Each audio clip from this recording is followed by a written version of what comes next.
Hello, my chair is really squeaky. Hello, my name is Roisin and welcome back to my channel. In today's video, I'm going to be talking to you about some books that I wish I could read again for the first time. Now, I know that might sound like these are just going to be my favourite books of all time, but I think that this list is a little different than that. For me, there are some books that really improve on rereading.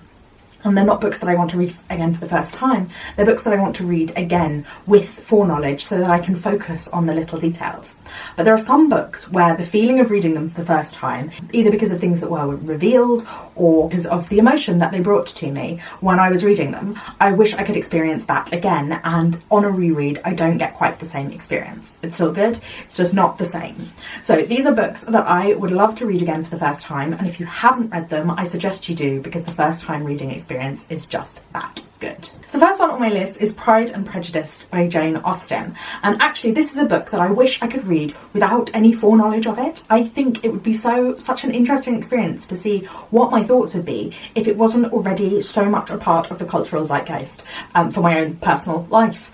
I watched the BBC Pride and Prejudice adaptation when I was about 5 or 6 years old, and we had it on 2 VHS tapes in my house, and me and my brother used to watch all 6 hours of it back to back regularly. So it was a part of my life before I'd even read the book.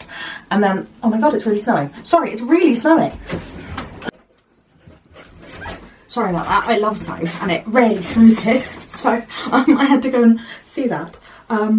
Anyway, so Pride and Prejudice, as I was saying, I first read the book when I was about 11 or 12 years old, and I don't know if I got quite all the satirical resonances. I definitely got it to a certain extent, but I don't know if I got it as well as I would if my first read had been as an adult.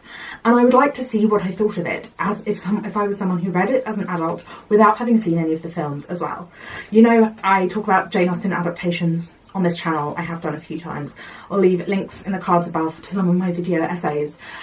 But yeah, I would like to see what it would have been like to come to it from a fresh perspective. Hello, sorry, first the snow distracted me and then it made it super dark, so you couldn't actually see me.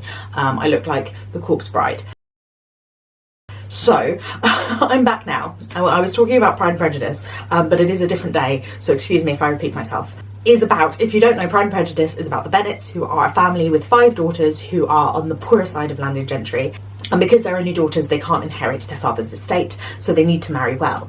Then a young man of good fortune comes into the neighbourhood, Mr. Bingley, and their mother tries to push them to marry him, and he has a friend, Mr. Darcy, who is even richer than him, but turns out is kind of a snob and stuck up. And so Lizzie, the second daughter, he offends very badly on their first meeting. And what ensues is them being thrown together, and we see the social niceties and the breaking of social norms that happens in the 19th century. We see the marriage market of Georgian England, and the gender roles and norms as well, and class differentiations that happen.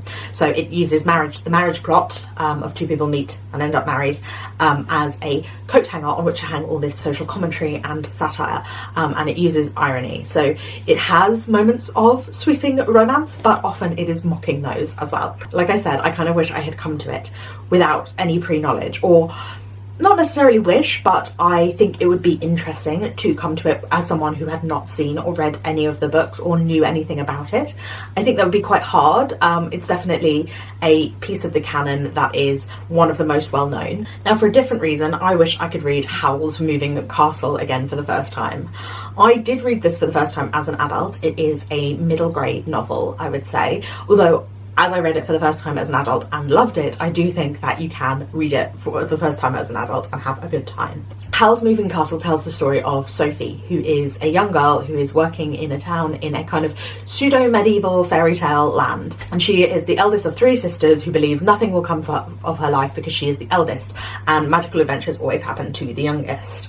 And so after their father dies, the 3 girls get dispersed across the land, and Sophie ends up encountering a witch who turns her into an old woman, and so she decides she has to leave her life and go out into the world because she can't remain where she is as an old lady.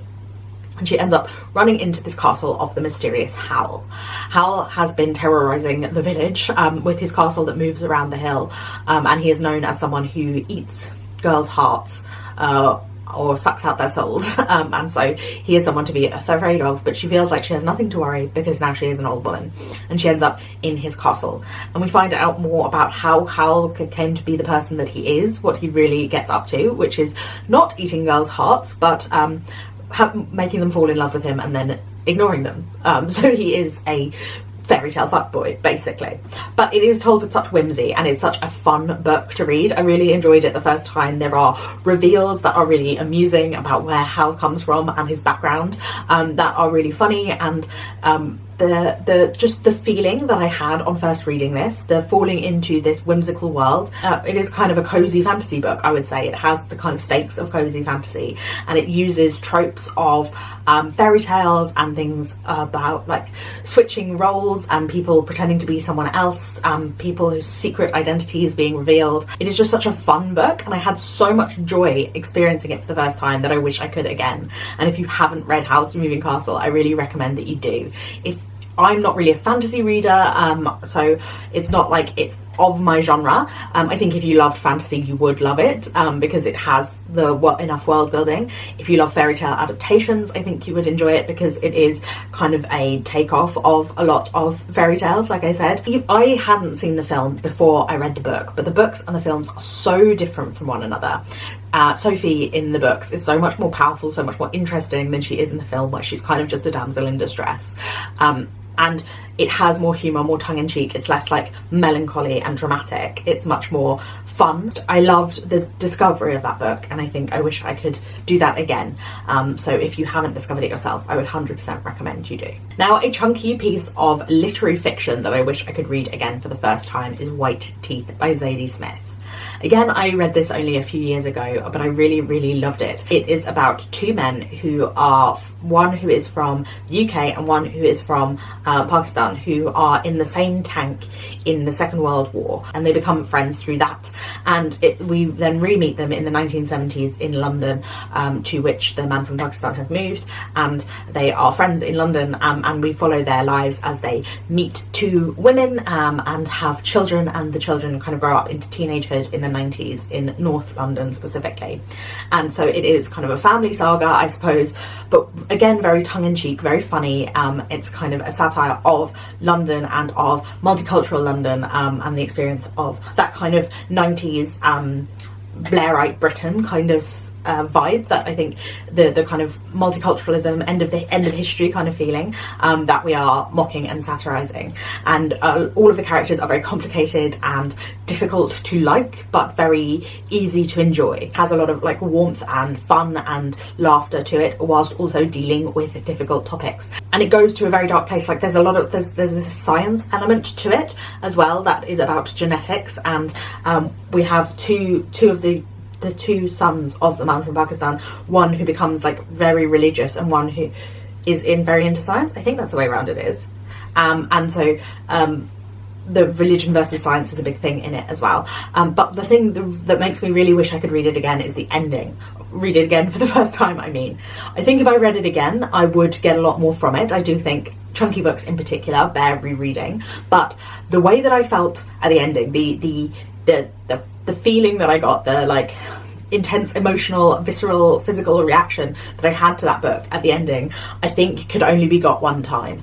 And it was really powerful and really well done, and I really wish that I could experience that again, that sense of slowly uncovering a mystery and slowly realising what Zadie Smith has been doing for the whole book, what she's been building up to, how she's put everything in place in this really clever way.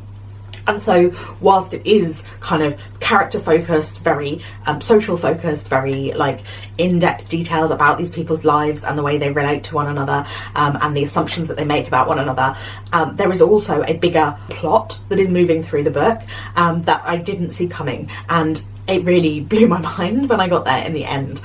So I would 100% wish that I could read that again. One that was not on my list, but I have a similar feeling about, is The Old Drift by Namwalli Serpell. I do think that those two books are really similar to one another in a lot of ways, although The Old Drift is dealing with Zambian history, 100 years of Zambian history, and three families who were connected by three men in the early 20th century, who then break off and go back to the UK and Italy and in Zambia, and slowly over the course of the next century come back together again. And there is a chorus of mosquitoes who are narrating part of it, and again we go into the future in that book, and there is another sciencey element and a way that things are drawn back together that I think is really good. So both of those books similarly managed to do a similar thing for me.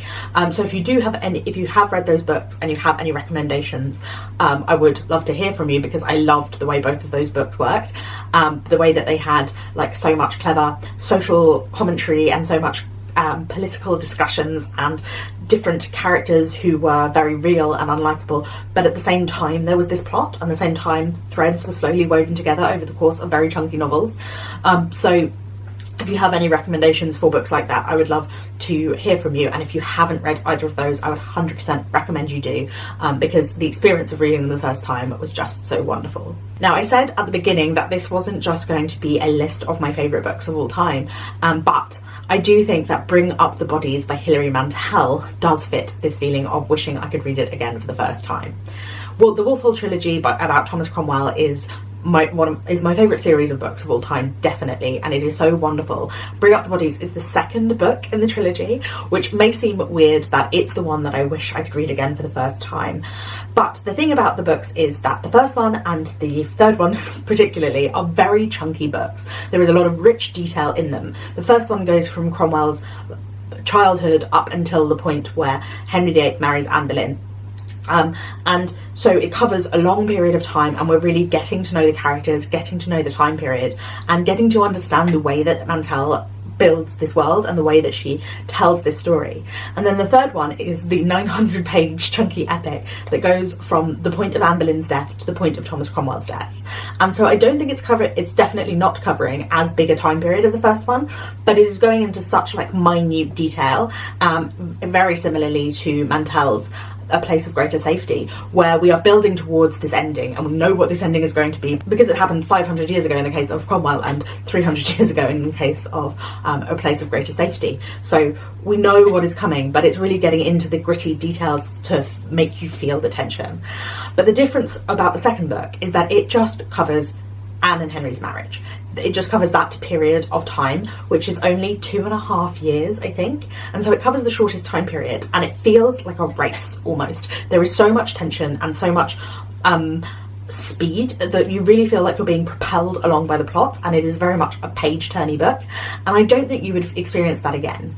Whilst the first and the third one, I think really getting into those details would bear up on reread, I don't think Bring Up the Bodies would not bear up on reread, but the extreme tension and pace that you feel the first time you read it, this real like managing to make a historical, very like in the weeds political book that is kind of Machiavellian machinations, and it's dealing with court intrigue and drama, and yet it is this kind of pacey horror. Almost, there are ghosts everywhere, and you feel the sense of impending doom, because even if you don't know Tudor history well enough to know what happens to Cromwell at his end, you know what happened to Anne Boleyn, and so that propulsion, that draw through the book, I think is something that would only really work the first time, but it works so well. It is properly pacey, and I think it's the most accessible of the three, and the one that for people who like thrillers and who like a more plot-based novel, it really, really works. And for me, thrillers and very plot-based novels, if they work, tend to work best the first time. And I think just that feeling, that compulsive, can't put it down feeling, I think you would only get the first time with Bring Up the Bodies. I'm sure you would see more details the second time, but that propulsiveness, I wish I could experience again. A book that I wish I could read again for the first time for an entirely different reason is Braised Pork by Anne Yu. I read this back at the very beginning of my channel, January when I set up my channel, and I liked it, but I didn't love it. I didn't feel particularly connected with it. I thought it was quite distancing. Braised Pork tells the story of a woman who finds her husband dead in the bathroom in their apartment in Beijing. He has next to him a picture of a fish man, but not a merman. He is top off fish, legs of a man. She is confused and intrigued by this picture.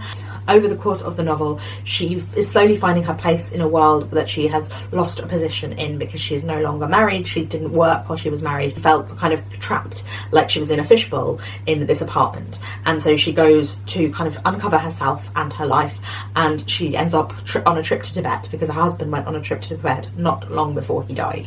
And so she kind of wants to uncover the mystery of the fish, the mystery of why he ended up dead. But it is a very slow moving novel, very disconnected, kind of strange. We end up in this weird water place a lot of the time. It talks about art, water, life, and position in the world and Beijing society and women in place in that. And whilst I liked it, I didn't love it. And why I would like to read it again for the first time is because I feel like my taste has changed since, in the last 3 years. I feel like my taste has moved more to this distanced, cold, disconnected, strange books where nothing happens, kind of magical, surreal element to them. Those are the books that I'm really, really enjoying at the moment. And I wonder if the fact that my taste has changed would mean that that book would be more for me now than it was back then. I do have Ghost Music, which is Anyu's most recent book, and I'm planning to read it soon, but it does intrigue me, and I don't think rereading it now would have the same impact because I already kind of know it, and so I don't think I would be able to really tell, because I would have a preconception going in of what a book is, to see if my change in tastes have actually changed my feelings towards that book, or whether that book really just wasn't for me. I would also love to read the memoir Heavy by Kiese Laymon again for the first time. This is the story, it's a very short memoir of Kiese's life growing up with a mother who was in academia, and her relationship with him. She was abusive towards him, particularly in terms of like making him write over and over again, and their relationship through writing. Also his experience growing up in Jackson, Mississippi as a black man in the 80s and 90s and going to university, his relationship with himself and his body, his eating disorder, and his relationships with other people as well. His relationships with women particularly. And it is the best memoir that I have ever read in my life. I absolutely loved it. Kiese's writing is so strong, it's so tightly wound. Things come back again, ideas that he is playing out through the course of the memoir come back again and again rhythmically. There is a real rhythm to the book. There's also a huge amount of vulnerability and openness and honesty that I think often memoirs can feel performative, and this manages to not, whilst obviously being, because it is written for public consumption, so there is an element of performance to it. The performativeness feels very stripped from this book, or at least acknowledged in this book, allowed to breathe. It doesn't feel like it's put on, which I feel like is something I struggle with a lot in memoirs, is that it feels so knowing of its audience, so aware of its audience. It feels, often reading memoir feels like watching a film where you can tell that the actor is acting, rather than reading something where it feels that honest. And I think Heavy manages to be so wonderfully honest, and I really just found it so very powerful, and that's why I would like to be able to read it again for the first time. Like I said, rereading is wonderful, and you can uncover new things that you didn't notice the first time, and I'm sure the strength of the language and the strength of the composition, the way that the book is constructed, I think would probably be even more evident on a reread. But just that emotional reaction that I had to the book, I think could only have happened the first time, and so I would love to read it again for that reason. The impact that book had on me, I would love to be able to experience that impact again, which I don't think you can get again. I think it is something that happens once. The final book on my list that I wish I could read again for the first time is another one for plot reasons, and that is Atonement by Ian McEwan. This is set before the Second World War in a great country house, and there is a man who was the son of one of the servants of the house, I can't remember, and a daughter of the house, and they have a kind of tension in their relationship. And the big house is planning for a party. Older girl's younger sister trying to put on a play, and this young girl sees something that she doesn't quite understand, and she tells a story that she knows is not true in a way that harms both her sister and the young man who is the son of one of their servants. It goes forward into the Second World War, and we see how that all three of these people's lives have been affected by this one night, and the ways that interacts with history and their place in history. And it is a novel where something is revealed at one point that changes the way that you feel about other things that you have read. And I wish that I could read it for the first time again to experience that for the first time. It's another book that I read after seeing the film, and I would love to see what it would be like to read the book having never seen the film, just so that that reveal was fresh for me for the first time. I still loved the book when I read it, but again, I read it a long time ago, and so I would love to see if me reading it now would have the same experience that me reading it as a 16 to 17 year old. Also, it interests me because I've read several Ian McEwan novels, and Atonement is the only one that I've ever liked out of any of his books, and so I would like to read it again to see if I really did like it, or if it was the memory of a film that I loved that made me like it, or if my tastes have changed and I didn't like it at all. I would love to know how that feels for the first time. Those are the books that I thought of when I thought of which books would I like to read again for the first time.